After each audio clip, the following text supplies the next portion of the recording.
Let's open the floor. The mic is by that brown post. We'd love to have some people line up there, and this is your chance to talk to our guests. The mic is right back here. You don't need a mic, my friend. Right here. Yet he always If anybody's manages to interested find in asking questions.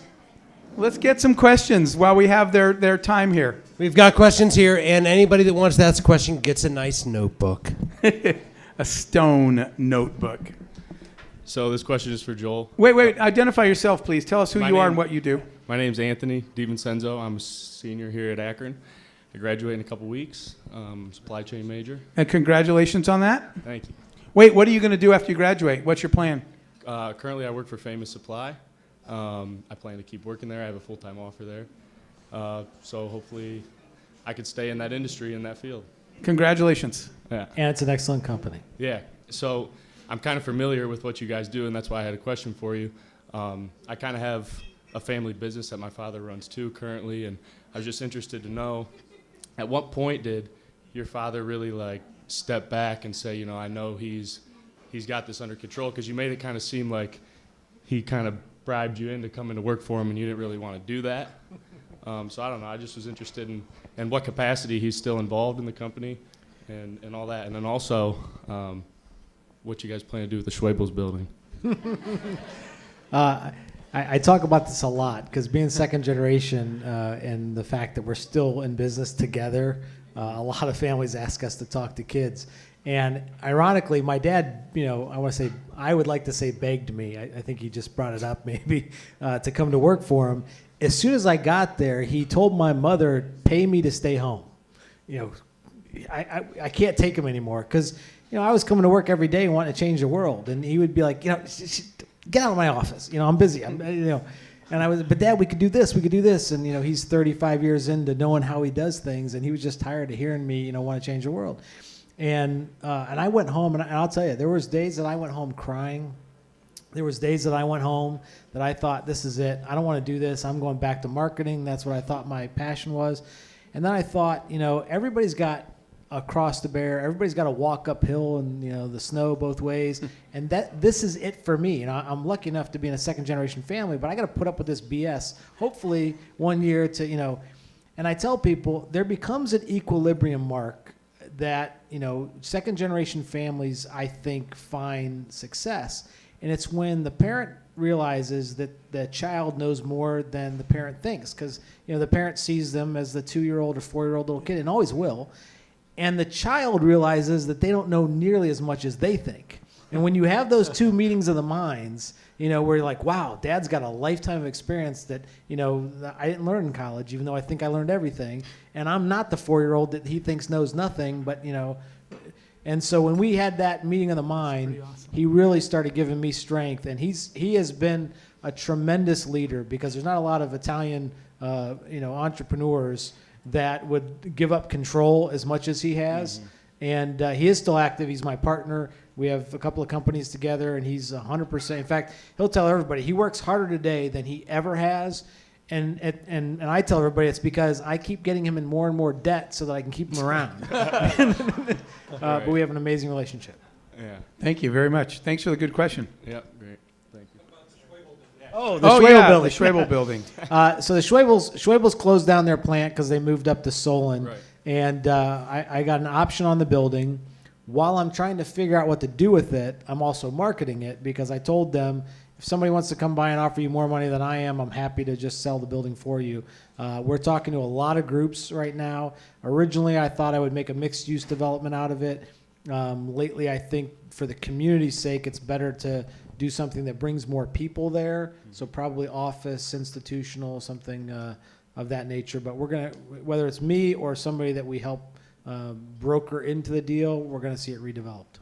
Cool. And I'll say, I'm sure a lot of people feel the same way. I was proud to see the 14-foot-high Testa name on the side of that building the other day. Yeah. Thank you for that. We want you to keep winning. Yeah, thanks. Thank you for the question, Anthony. Hi, my name's Jeff. I am a serial entrepreneur from the Cleveland area, working on a startup to kind of collaborate the Akron and Cleveland ecosystems of entrepreneurial communities. And my question is for Joel as well. So I'm curious, there's obviously challenges with every business. Obviously, running multiple businesses, you're going to have multiple challenges. What's your biggest challenge today, and how are you addressing it? Yeah, I will say mine is probably focus. Running, I have 13 companies now. And one of my biggest successes is one of my biggest challenges. We just merged our construction company with Welty Construction, and now we're one of the largest in the state. That merger, and I've never been through a merger before, that merger has been very unique. And I won't say difficult, but it's taken a lot of time and a lot of effort, and it's a completely new world. And going through something like that while you're trying to focus on all the other companies and trying to get startups, new companies going, it's difficult to give 100% everywhere. And for me, I can't just focus on one thing, so I'm always going to be spread out in 50 different directions. But that's probably my biggest challenge. Is sometimes I wish that there was just one single thing that I was great at, and I could focus all my attention on that. But it's just not in my DNA. I'd like you to answer that too. What's your biggest challenge going forward for growth? My biggest challenge is that I'm still trying to innovate the product, but the business is getting to a size where I'm just constantly bombarded by requests, and they want me in meetings, and everybody needs my opinion. Like I literally, for the first time in my life, have had to start putting my phone in a box, and just so I can get some of my own work done. So information overload is probably my biggest challenge right now. Thank you. Thanks, Jeff. Thank you. Appreciate the question. Got another one? Yes, ma'am. Okay. Well, my name is Brandy, and I am a new face in the real estate market. Just became a real estate agent. I work for Eberhard Realty, and I'm also a recording secretary for the Akron Realtors Association. And my question is for Joel. I would like to know, as far as in the commercial and the construction and the developing process, what or how does that intertwine, or how does that contribute to in the real estate market? Like, how would I be able to benefit from a developer or a builder or the construction business? Before he answers that, are you new to the area? I am not. Well, as far as in real estate, yes. Okay, but you're from Akron? Yes, I am. And what, did you switch to real estate from a different career? I had owned my own small jewelry company, so I no longer own it. I transferred that responsibility to my sister, and she's still doing online business. And right now, That's why she couldn't be here tonight, because you gave her all the work? Kinda, What sorta. caused you, we're talking tonight about switching ground, what caused you to make that switch to real estate from jewelry? Well, being my own boss type of thing was kind of an overload, and kind of was a lot for me. And I tried to do partners, and I tried to do 2 different partners, and they did not work out. So I wanted to do actually something on my own and build something up, and then start something where I can hire people and basically be my own boss and give other people jobs to do what Excellent. I needed to be done. Excellent, you have passed the test. Joel may now answer your question. Okay, thank you. All right, so I'll give you this answer in 2 parts. The first is I found, starting off in real estate and taking any deal I could find, which is what most realtors will do, and most people will start off working with buyers, that the existing housing market for me was very tough, because homes come with problems, and of course no home's right for everybody, and a lot of times I had to sort of dance around or spin, the problems in this home. It's got great fresh air, but it's leaking everywhere. It's, whatever the realtor spin is. And with new construction, I felt like I could overcome all those, because I could design and build the houses whatever you want, whatever your issue was, I could solve it. And again, I'm a problem solver, so I always liked new construction for real estate. I found more success as a realtor, which I am, selling new construction. And I also felt that builders were more loyal than homeowners were. And a homeowner, when your house doesn't sell in 90 days, they often feel like you're the problem. And the reality is maybe the right buyer just happens to come along. Or a builder, you're going to build a relationship with. They're going to invest in you, hopefully, and you're going to keep them as a client. So I really encourage new agents to go try to find a builder and work in new sales. To that end, and I didn't answer it the right way, one of my next things, I'm creating a business, a startup right now called Builder in a Box. And the idea is to sort of create a franchise type concept for builders because most builders are just local startups. And nobody wants to be the McDonald's of construction. They want to be Testa and they want to be Smith. And they, we have builders of egos. So we're creating this system where we help builders adopt sort of Fortune 500 practices to make them bigger. And we're employing realtors to market that to builders so that you can educate your customer on how they can be better and how they can give you more listings. So that's my shameless plug, but that's, So let me translate that for you. What he said was, get my card right after this. I was going to say that. Can I have Okay. your card? All I right. was just That is gonna why say we that. create this event for the Yes. community to meet and find each other and solve problems together. you That's so much. exactly what we're here to do. Thank you. Who's next?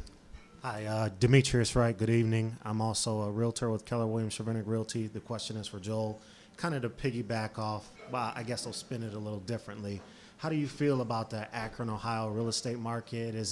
Where do you see it going? Where do you see the big opportunities are? I know you stated that you do a lot more commercial, but where do you see it going specifically in this particular area? I will tell you, both of my parents started as realtors working for Cervanic Realty. That's all right. So I love the Akron market. I tell people Akron, it's the real estate market is sort of like the climate. You get a little bit of everything, but not too much of any one thing that then causes a problem. Right. So you get beautiful West Coast weather, and then you get fires and floods and those kinds of things. You get a little rain and snow, but we get a little bit of everything. We have a pretty good overall real estate market. I mean, it's blue chip. We're not going to see the highs that a lot of markets see, and we're not going to see the crashes that a lot of other markets see. It's very affordable, as we discussed. I mean, you're hard-pressed to go anywhere in the country, and your dollar is going to go further in real estate than it does in Ohio. So I love it for all those reasons. I also think we have a great opportunity. What Akron has that not a lot of areas have is an amazing recreation. We've got I think the third most heavily trafficked national park in the country right here in the city in our backyard. And with the migration of millennials, which are going to completely shape the real estate market, more so than the baby boomers did, wanting to be urbanites, and this opportunity where Akron really has no downtown housing, we're going to see such opportunity for people to move downtown, embrace the park system, embrace the towpaths, embrace recreation, and this new urban lifestyle that over the next 10 years, you're going to see tremendous opportunities in the real estate market in Akron. So I would encourage you also to ask that question to our host, Tony Tropy, who introduced us, because Tony has a very complimentary vision to Joel about the future of Akron and housing. And like Eric proved, people they're bringing in from outside are staying because they're finding the value equation in housing in Akron very good. Thank you very much. And by the way, thank all of you for getting in line to ask questions. We're doing this for you, not us. I'd be happy home in bed, but we kind of felt like we could maybe provide a community service by giving you guys access to your own community leaders. So thank you for getting in line and asking questions. It would be kind of pointless without your involvement. I can tell you that building a home in late 2005 was a horrible idea.